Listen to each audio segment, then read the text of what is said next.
Chef Kevin, Fresh from the farmer's market. Hell's the target. Getting fresh. Chef Kevin, Organic and fresh. beats the rest. Getting fresh.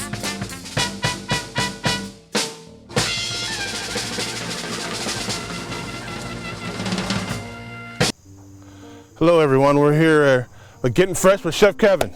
And we're here talking with Forrest Pritchard here at Smith Meadows Farms. Forrest, thanks for having us. My pleasure. Yeah, we're just here to check out, see what you're doing, talk a little bit about how you got started in your family, a little history. Sure. Well, we're a 7th generation farm, and to give your listeners a perspective where we are, we're right on the West Virginia line out here in the Shenandoah Valley. We run about 500 acres, all of grass. What does that mean? It means all our animals are raised free range, raised on pasture, outdoors year round. Okay. Let's get a little about the history. We see the backdrop here. You can tell us about the property. And So I'm a 7th generation farmer. That means that this farm has been in my family since the early 1800s. This house was built right here in about 1822, and it's been handed down through the generations, just like the land has. But one of the reasons we're here is that we met you at the farmer's market, Right. and we saw that you had a book coming out, or you were talking about a book, and Yeah. let's talk a little about that. Well, thanks for asking. My book, Gaining Ground, kind of tells the story about how we took a 20th century farm, my grandfather's place of corn and cattle, where food pretty much got loaded onto a truck and sent down the road, and then you get a paycheck in the mail. Yeah, okay. Well, when we tried that in the 1990s, our first paycheck literally was $18 Really? for our entire year's worth of work. For the whole crops? For five tractor trailer loads of grain, we got $18 for Okay. it. So we knew something had to change. And that's where the story picks up, where we kind of reinvented our place, went completely organic, focused on local customers, and started doing these farmers markets where people really care about how we're raising stuff, and they value that we do stuff differently. Okay. Where can we get your book? And where's it? What are you doing right now with the book? How far along? How's it going with the book? Oh, it's going great. It's Publishers Weekly named it #1 book. Splendid Table and NPR picked it their #1 book. So it's doing really well. We're gonna talk about some of the animals that you have on the farm. We're gonna go and look around and kind of see everything. This home over here, and you see this one. And we'll talk about these two on this side. Yeah. So all these houses are historical. This was used as a summer kitchen. This is all, of course, we got to keep in mind all these houses were built in the 1800s, so there wasn't plumbing or electricity or air conditioning or anything like that.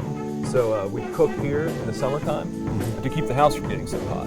Okay. Otherwise, the cooking was done in the basement to help heat up the whole house. And we've got other historical buildings on the property. We're going to check those out. Yeah. Being a 21st century farm, we have to blend the old with the new. So that's what our farm is all about. Definitely. We're going to walk around and take a look at the rest of the farm. We're going to see some of the animals. We're going to also talk about some of the products that he has, and we're going to go from there. And we'll be right back here, Getting Fresh with Chef Kevin here at Smith Meadows Farms.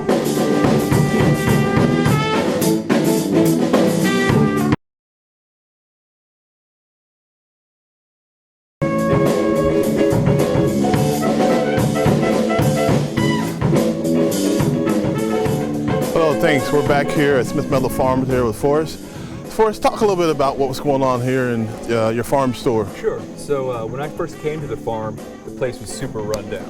It hadn't been really lived in since about the 1950s. Okay. So when I came along, it had been 40 years of neglect and disrepair. So we took an old building like this that had been lived in, and a kind of a tenant house and all this sort of stuff. And a lot of buildings like this on old farms, they just kind of get pushed over and neglected. Yeah. We tried to reimagine it a little bit. We have a commercial kitchen over here. It's a restaurant grade facility where we make raviolis, pastas, empanadas, things like that. You sell them all here? Yeah, we sell them here and we take them to farmers market. Okay. The other thing we do on this side, where you see the farm store sign, is we've got a self-serve store. And what that means is when our customers come out, it's an honesty policy. All right. So people can come out, take what they want, and they just leave their money in a lockbox. They just weigh it, or they pick it. How do you keep track of that? Well, there's a little, formula in there. Okay, yeah. It's kind of self-explanatory. Yeah. But you know, the focus on our farm needs to be on production. Yes. So rather than have somebody sitting in there all day long, we'd rather have people out in the fields helping grow stuff. That's great. So people can come in on what times do they can come in during the day? It's open all the time. It's open all the time, so you can come. The door's never locked. Okay, that's great. The honor system. Not many people do that. It's unusual, but you know, if people want to come out here and drive a mile to get here, we figure they're going to be pretty honest. Yeah, exactly. I mean, that's the type of people that you want coming to your farm. Well, that's the way it has to be. Yeah. I mean, it has to work in a relationship between the farmer growing honest, authentic food and the customers, you know, valuing that, and it's going to work every time. So what kind of animal products you have here? So what we grow on our farm is grass-fed beef and lamb, Okay. free-range pork, free-range chickens, and eggs. Uh-huh. So all that stuff we have in here, we sell it by the pound, and a little bit later on in the show, we're going to be cooking some of it up. Yeah, that's what we're looking forward to, guys. Yeah, definitely. Okay. I guess the other thing is, and then also you have a program where you're doing a yearly The apprenticeship. Yeah, let's talk- exactly. So part of our mission here on the farm isn't just to grow food for our own profit. Mm-hmm. It's to take the sustainable aspects of farming and put them out there in the country. That's great. Okay? Yeah. So basically, we feel like there's not enough young farmers out there doing what we're doing here on this farm. So every year we bring in a couple young people. Competitive process? Yeah, it's a competitive process for sure. There's not a whole lot of teaching farms like ours out there. Okay. So we bring these folks in, teach them up for a year, and then send them out with some real skills. Yeah, that's great. Now, well, we look forward to coming. I know I look forward to coming. My family is coming back and want to shop in here. Sure. So we're going to take a little tour through some of the animals and talk about that, and also just kind of get a better feel of what's going on here. Absolutely. And then we can't forget about the cooking process. Right. Yeah. Well, let's go see some livestock. Okay, let's go take a look. We're amongst the sheep. Yeah, these are our weanlings. So they're about 7-month-old lambs that we've just kind of taken off the mothers and get them started on the pasture. Okay. What kind of sheep they're? Yes, these are unusual. They're called Katahdins, which come from the Katahdin mountain range up in Maine, and they were developed as the wool textile industry in the United States kind of wound down. Farmers were finding that there was less need for wool as people were getting into synthetic things like polyester, and cotton was becoming like more, abundant. And so instead of shearing these sheep, they're what's called a hair sheep. Okay, yeah, So definitely. instead of the farmers in the past, they used to take big bags of wool, like Mary had a little lamb. Yeah. These sheep actually shed their hair off just like a dog does. Okay, how many head do you have here? So right here is about 90 lambs. These are our spring lambs. Okay. The interesting thing is a lot of people, associate lambs with spring, and they say, well, we want a spring lamb. Yeah, spring lamb. Well, most of the lamb in this country comes imported from Australia and New Zealand. Okay. Yeah, I'm not a big fan of that. Right, exactly. So a lot of this lamb gets shipped all the way across the Pacific in container ships and all this stuff. And they usually don't send us the best product. Probably. It's probably not. It's neither fresh nor local. Yeah. So if it's going to be on keeping it fresh with Chef Kevin, you got that right. That's not the fresh lamb you want. You want to find it local. Yeah, you got it right here. You got it all right here. Yes. So a big important thing on our farm is rotational grazing. Yes, let's talk about that. Yeah. So what is rotation? I mean. Right. So a lot of times, as customers and we're out here at restaurants and whatever, we're hearing about free range, grass fed, all this stuff. Organic. Exactly. And all those things are huge components of what makes our farm sustainable. We're going to break this down like, kind of like 5th grade biology here. Let's do that. Okay. On our farm, we rely on 3 things. We're going to rely on photosynthesis, otherwise known as solar energy. The sun comes out, it makes the grass green. Yeah. Okay. We all know it. We take in carbon and oxygen. Yes. Out. All right. That's the second thing. We're going to take in carbon. Carbon is floating around here in the air. We all hear about greenhouse gases and climate change and global warming and all these things. What we can do on a huge green area like this is be like an enormous solar collector. Okay, we're seeing solar panels pop up on houses everywhere. Yeah. Well, this is nature's solar collector. And it just rained for 3 days, so. That's number 3. Okay, so sunshine, carbon, and we're going to get rain. Yeah. It doesn't get much simpler than that. Yeah.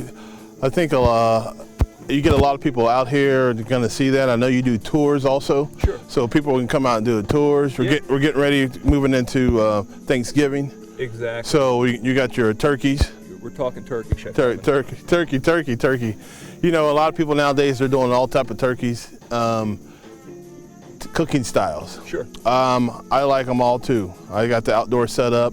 It's on an outdoor setup. You have your fried turkey, your smoking turkey, but really it's just when you buy the product and how fresh it is, and what type of turkey, and how it's raised. That's exactly it.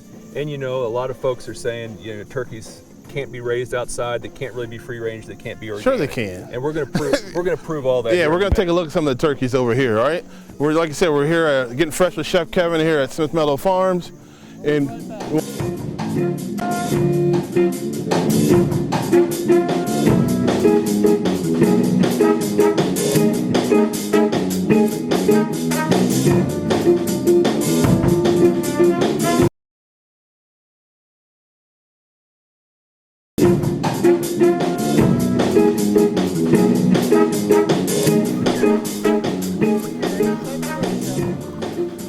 Hey, welcome back. We're at Smith Meadows Farms, hanging out with the turkeys. That was what we talked about. Yeah, I don't like being called a turkey.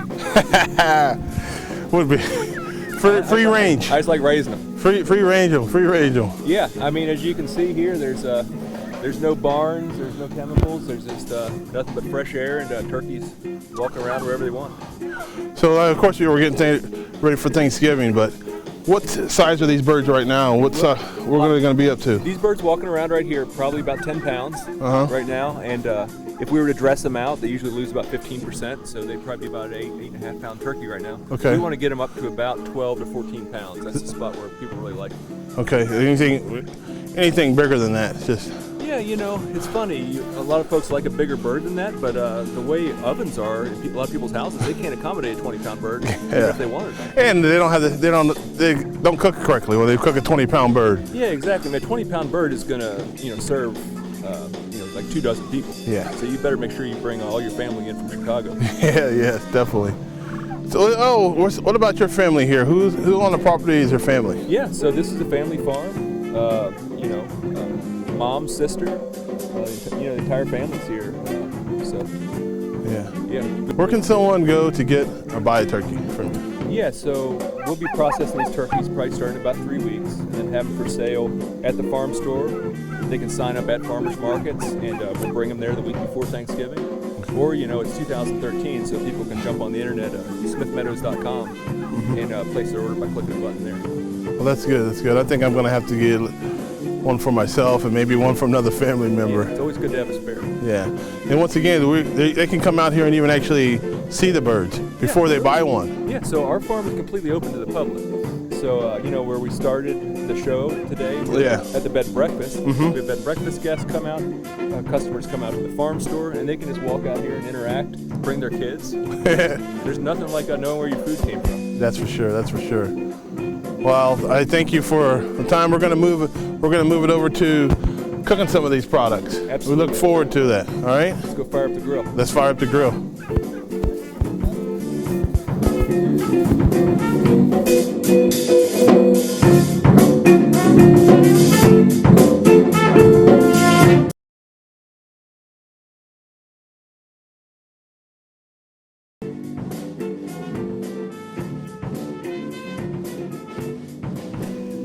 Cooking.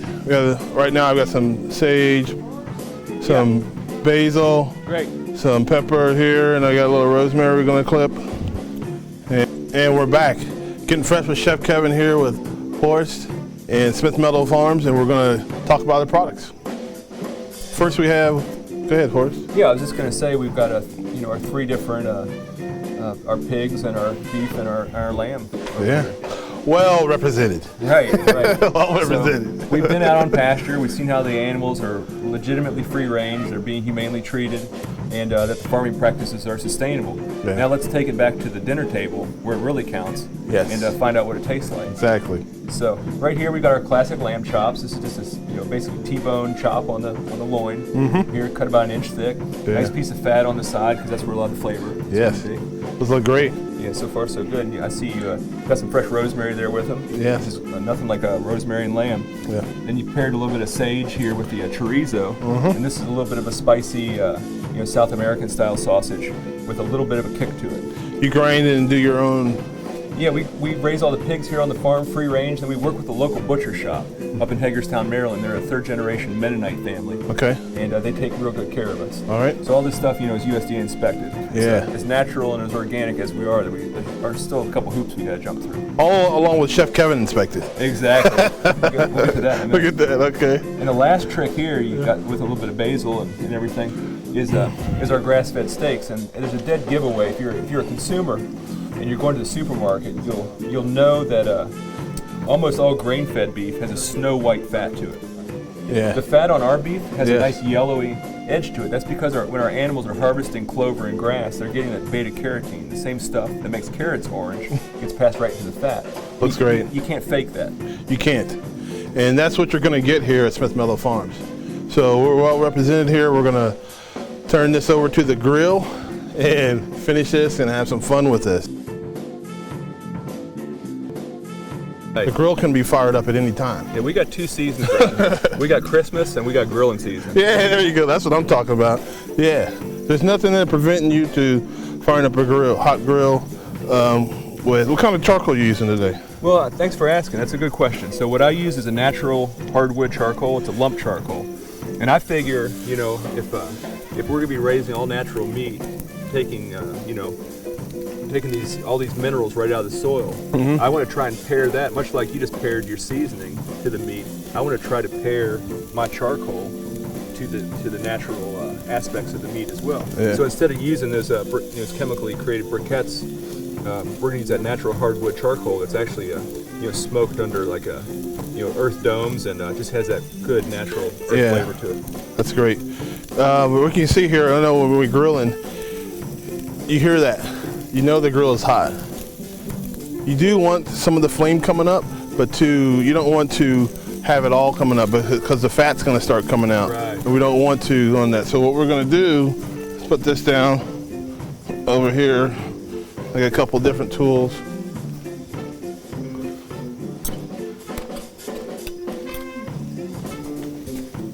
I got these tongs. And you got tongs here.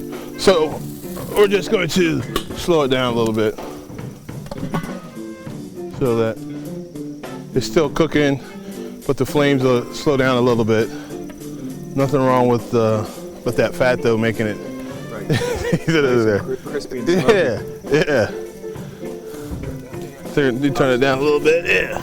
Slow it down a little bit, but for the sausages it'll be perfect. You want it nice and hot and fast. And we're not going to turn them. We just turn the fire down. Just let them go. Just let them go on that one side. Okay.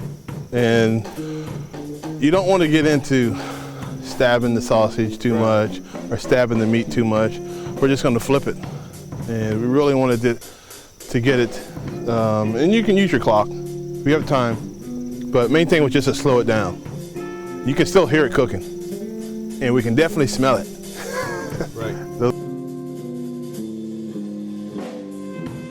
And here's another good sign.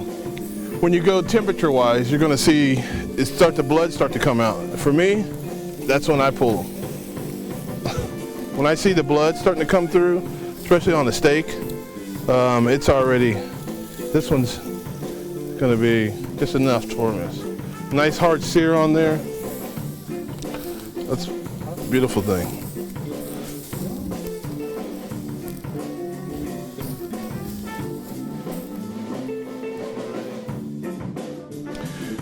We're back, finished product, or A reward for all this hard work. Yeah, definitely. Here we have a plate full of wonderful meats. We look forward to sampling all this. This is what you can expect at Smith Meadows Farms here. We saw some turkeys. We didn't have anything. Those are going to be available soon. You can come get those. But right now we have our lamb, pork, and we have our beef. Yeah. I like how your ribeye came out on one side nice and crusted with your seasoning, and we're going to get this natural one to try too. Definitely. So here you go. Getting fresh with Chef Kevin here at Smith Meadows Farms. This is the temperature that most people don't look for, but if you're a meat person, nothing wrong with this. We move it into, you gotta taste it, and you're gonna taste it right through here, all right? There's no salt or pepper or anything on there. Nothing on there. You're just tasting pure grass-fed beef. The grass-fed beef. All right. Sausage. Oh, what butcher do you use and where they're located? Yeah, our butcher is Hearst Meats, and they're up in Hagerstown, Maryland, just about Okay. 45 minutes from the farm. So, keep in mind, we're not just a local farm. We're keep our butcher shop local. We're keeping our markets local. Everything about this is as local as we can keep it. Okay. Yeah, definitely. Local flavors. Right here. Horse, lamb.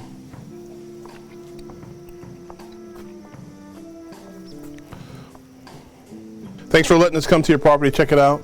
We look forward to coming really back and just seeing how everything goes over after the book and over the holidays and everything, because I know that's going to be your busiest season. Yeah, but Chef Kevin, next time when you come back, bring me a beer. All right, sounds good. Sounds good. All right. Okay, we can do that. All right. Cheers. Bon appetit.